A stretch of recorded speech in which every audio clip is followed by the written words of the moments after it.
I'm never one who actually records my voice or my image on anything, but today I'm going to do something a little different. Most of you probably recognized I've taken I can't call it a sabbatical, because if you haven't noticed, I really haven't been on social media for almost a couple years now. Other than an obligatory post about my kids or some pictures, I really haven't been one that's been on there. And some have noticed, and it's for good reason. I found myself with close friends that I was essentially debating with most of the time on one side of the issue or the other. It's the tough part of being an independent, is you find yourself mostly being a centrist unless it's a hardline issue for you. And most of them, for me, were not. I just found it difficult for people to defend folks that they didn't even know and argue with close friends that would be there for them in a pinch. And after just feeling a little frustrated, I decided to leave it. And I hadn't been on social media much. But lately, I've been thinking about things and I wanted to share them.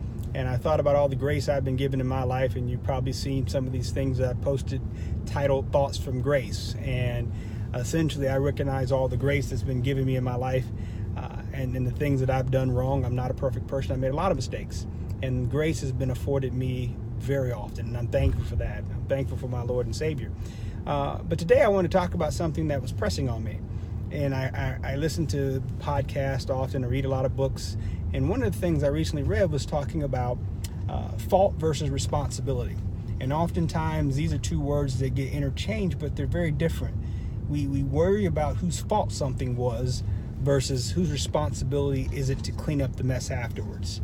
An example would be whose fault was it that someone spilled something on the table? We sit around asking who did it forever, but it's someone's responsibility to clean that mess up. And oftentimes that person may be the person who spilled it. But let's say it's a 18-month-old child. You wouldn't expect that child to be responsible to clean up that mess because they're not old enough to do it yet. That's just one example. A more serious example may be someone who was sexually assaulted.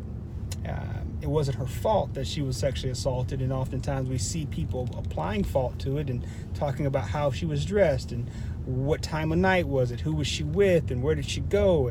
It's not fault, but it is her responsibility to make sure that event doesn't dictate the rest of her life and she's now hampered by that one event. It's going to be her responsibility to pick herself up off the floor.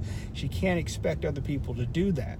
And that's where, there's a real critical difference between fault versus a responsibility.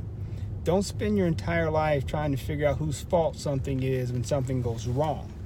Worry more about what are you going to do as a result, because it is your responsibility to be the owner and dictator of your own life. And pick yourself up. Make sure that whatever that situation is, it's not responsible for all the negative things that follow you in your life because you spent too much of your time trying to figure out whose fault it was and not taking responsibility for owning your own destiny. Just my thought from Grace today. Wanted to share it.